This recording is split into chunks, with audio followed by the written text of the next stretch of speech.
primer lugar, agradecer la invitación al Club de Encuentro Manuel Broseta, así como a su presidenta Amparo Matías, para participar en esta microtribuna en el marco de la tribuna joven. En mi caso, bueno, yo me llamo Raquel Jorge Ricart, soy analista de política tecnológica y digital con mayor foco en la Unión Europea en el Real Instituto Elcano, el think tank de política internacional en España, y del tema del que me gustaría hablar hoy con todos vosotros es sobre la cuestión de la política tecnológica de la Unión Europea.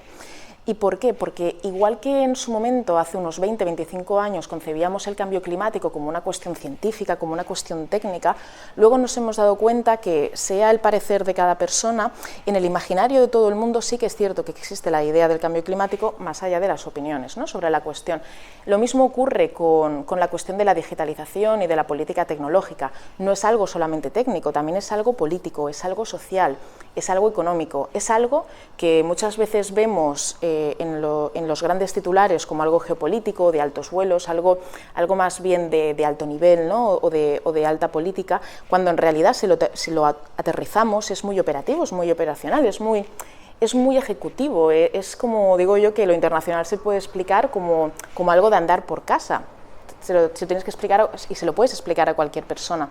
Entonces, en ese sentido, cuando miramos la posición de la Unión Europea en política tecnológica, vemos que se basa sobre todo en dos principios fundamentales. En primer lugar, hacer una traslación de todos los valores y derechos fundamentales que la Unión Europea promueve en otros sentidos, como puede ser derechos humanos, economía, clima, economía, etcétera, etcétera, pero también al plano de la tecnología, en primer lugar por las oportunidades que revierte para la competitividad económica de las empresas, para el posicionamiento de los países, de sus regiones, de sus sistemas políticos y administrativos, y también por el impacto social que tiene, tanto de permitir nuevos espacios, nuevas comunidades, nuevas formas de socializar, como es Internet, pero también, por otro lado, las desigualdades que puede suponer, ¿no?, la brecha digital en las personas mayores, o la brecha digital en las personas de una renta económica menor, que quizás no tienen tanto poder adquisitivo.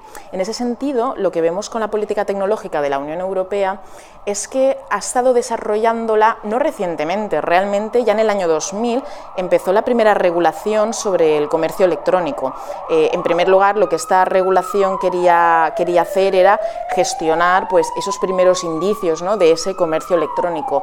Es algo que ya durante la década de los 2000 la Unión Europea ya puso empeño, y de hecho muchas veces pensamos que las multas a las empresas tecnológicas empezaron hace poco, cuando en realidad ya en el año 2004 se hizo la primera multa a Microsoft, concretamente por cuestiones de monopolio de mercado con el Windows Media Player del momento, ¿no? Pero no fue hasta el año 2010 cuando se propuso la primera agenda digital para Europa, sobre todo para que todos los países europeos pudieran compartir datos, pues, a través de servicios digitales, a través de la economía digital, todo aquello que ya estaba creciendo en su momento. Y hubo que esperar al año 2015 para que con el presidente Juncker apareciera la primera estrategia para el mercado único digital de la Unión Europea. Con esto vemos que, no por primera vez, pero sí con mayor empeño, ¿no?, y con mayor también consideración, se vio que el mercado único, lo que veíamos como algo económico, también tenía que abrazar a lo digital. Y con esto nos referíamos a cómo simplificar las normas de protección del consumidor, cómo simplificar las normas de las empresas de telecomunicaciones, que en España tenemos, en Alemania hay, en Francia hay, en tantos otros Estados miembros. Pero además hay una diferencia, ¿no? O sea, en el año 2015 lo que veíamos con esta agenda digital es que estaba más orientada a la economía, y fue en el año 2019, con la nueva presidenta de la Comisión Europea, Ursula von der Leyen, que ella propuso la llamada soberanía europea, que sí que apela un poquito más al modelo francés de la soberanía como tal, o a la autonomía estratégica de Europa en lo tecnológico. Y esto, de nuevo, revierte en tres pilares fundamentales. En primer lugar, la economía. ¿Cómo podemos tener empresas europeas avanzadas tecnológicamente y competitivas con respecto a empresas de otros países, como puede ser Estados Unidos o como pueden ser las empresas chinas? También es la internacionalización de esas empresas, el cómo apoyarlas, porque no siempre había normas, ni buenas prácticas, ni directrices, ni acuerdos para externalizar esas empresas. Imaginad la importancia estratégica que tiene para España y por ende también para la Unión Europea el que haya empresas tecnológicas que estén en América Latina y el Caribe, que ese es un tema del que vamos, estoy segura que también en el Club de Encuentro se podría hablar más, y ya se habrá hablado con anterioridad para otros temas. Pero no solamente la cuestión económica, también es la cuestión social. Por ejemplo, todas las regulaciones que se están haciendo recientemente con respecto a la protección de datos personales, la ley de servicios digitales, para gestionar la responsabilidad de las plataformas tecnológicas con el discurso de odio en redes sociales como todos conocemos, desde Twitter hasta otras redes sociales, ¿no? También la ley de mercados digitales, para ver cómo podemos garantizar que las pymes o aquellas empresas europeas que están creciendo en materia tecnológica puedan entrar en el mercado reduciendo el casi práctico monopolio que existe por empresas tecnológicas habituales, ¿no? Lo que entendemos como las Big Tech o las GAFAM estadounidenses, aunque también es cierto que hay empresas de otros países que también tienen monopolio. Entonces esta sería la segunda pata. Y la tercera pata sería la dimensión más política. ¿Cuáles son las implicaciones políticas de la tecnología? Pues muchas veces no lo vemos como algo evidente, pero realmente sí que es algo que está ocurriendo. El hecho de que la Unión Europea el año pasado decidiera plantear un primer Consejo de Comercio y Tecnología con Estados Unidos. Evidentemente está la palabra comercio, pero tiene un componente político muy importante. Por ejemplo, si miramos la cuestión de cómo garantizar que las cámaras de reconocimiento facial en las calles, cuando recopilan datos personales, pues garanticen los derechos humanos o los derechos fundamentales, o cómo, por ejemplo, podemos garantizar que cuando viene una empresa extranjera, los datos que recopila y luego puedan utilizar potencialmente no vayan en contra de los derechos fundamentales, pues en cuestiones desde la renta socioeconómica, la propia orientación sexual de las personas, etcétera, etcétera, ¿no?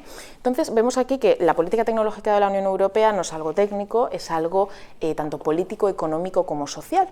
Y en ese sentido, ¿qué retos tiene la Unión Europea? Pues existen varios. En primer lugar, no solamente la cuestión de la regulación o de la política industrial.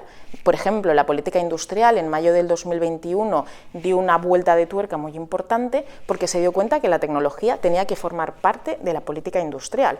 Entonces empezaron a definir qué eran tecnologías críticas, porque no teníamos categorías. Hablábamos de las tecnologías como si todas fueran igual de relevantes e importantes desde una perspectiva de política pública, ¿no?